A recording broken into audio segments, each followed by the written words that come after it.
उभ्या महाराष्ट्राला हेवा वाटेल अशा प्रकारचा सांस्कृतिक पारंपरिक कलेचा वारसा जपणाऱ्या पलेत्यांच्या नाचाची परंपरा दापोली तालुक्यातील केळशी आदगाव ग्रामस्थांनी कायम ठेवली असून ग्रामस्थ मोठ्या उत्साह आणि हा नाच जोपासत आहेत। गणेशोत्सवात गावात पलेत्यांच्या नाचाचा कार्यक्रम उत्साहात संपन्न झाला। ग्रामस्थांनी एकत्र येत पलेत्यांच्या नाचात सहभागी होत आनंद लुटला। या प्रसंगी हातात पेटत्या मशाली घेऊन ग्रामस्थांनी ढोल सनईच्या तालावर धरलेल्या ठेक्याने सर्वांचंच लक्ष वेधलं। हिंदू धर्मात वर्षभरात साजऱ्या होणाऱ्या धार्मिक सणातील पारंपरिक पद्धती या पूर्वापार चालत आलेल्या असून आजही तेवढ्याच आनंदाने जोपासल्या जात आहेत। गौरी पूजनाच्या दिवशी केळशी आदगावमध्ये पलेत्याच्या नाचाचा कार्यक्रम पार पडतो। हा नाच पाहण्यासाठी कोल्हापूर, सांगली, मुंबई, ठाणे, नाशिक आदी शहरातून नागरिक दाखल होतात। लोक हातात पेटत्या मशाली घेऊन ढोल सनईच्या तालावर नाचत गात श्री कालभैरवाचे दर्शन घेऊन आपापल्या आळीत गौरी समोर नाचताना दिसतात। प्रत्येक आळीचे पथक पेटत्या मशाली हातात घेऊन रस्त्यावर येतात। तेव्हाचे काळोखातील पेटत्या मशालीचे विहंगम दृश्य डोळ्यात साठवून ठेवण्यासारखे असते। पेटत्या मशाली घेऊन गोविंदासारखे अनेक आळीतील मेळ एकमेकांसमोर येतात। मात्र कुठल्याही पोलीस बंदोबस्ताशिवाय हे लोक म्हणजेच ही पथकं गुण्यागोविंदाने नाचत असतात। कुठलाही अनुचित प्रकार घडणार नाही याची नोंद या आळीतील लोक घेतात। स्वातंत्र्य प्राप्तीपूर्वीपासून सुरू असलेला हा नाच आज रत्नागिरीतील जिल्ह्यातील केळशी गावात प्रसिद्ध आहे। याच नाचाचे प्रात्यक्षिक पाहिल्याशिवाय या पर्वणीची मजा लुटता येणार नाही। आजवर हा नाच पाहण्यासाठी केळशी आदगाव परिसरात साहित्यिक, आमदार, खासदार, सामाजिक पुढारी येऊन गेले, तरीही आठवण आली की पुन्हा ते या कार्यक्रमाला हजेरी लावतात। मात्र या परिसरात पलेत्याच्या नाचाची प्रसिद्धी झाली आहे। या ठिकाणी ढोलाचा ठोका आणि त्यावर धरलेला फेर, लोकांच्या तोंडी आलेली गवर पुजली जाय, माळ्यावर बसून पोळ्या खाय हे बोल तोंडी ऐकायला मिळतात। पोलीस अधिकारी जातीने कुठेही अनुचित प्रकार घडू नये म्हणून जातीने लक्ष देत असतात।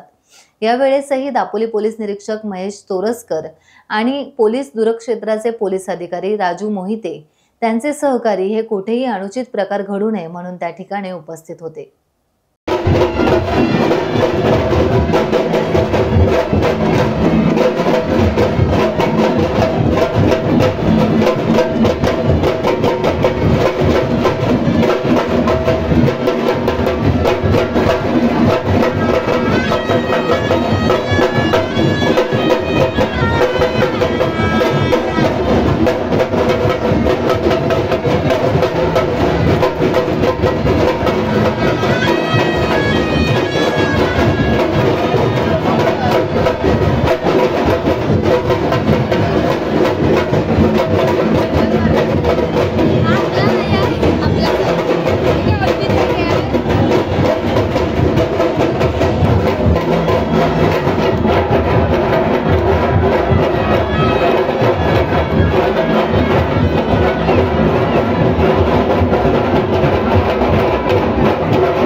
लाईक करा, शेअर करा, सबस्क्राईब करा आणि बेल आयकॉन दाबायला विसरू नका.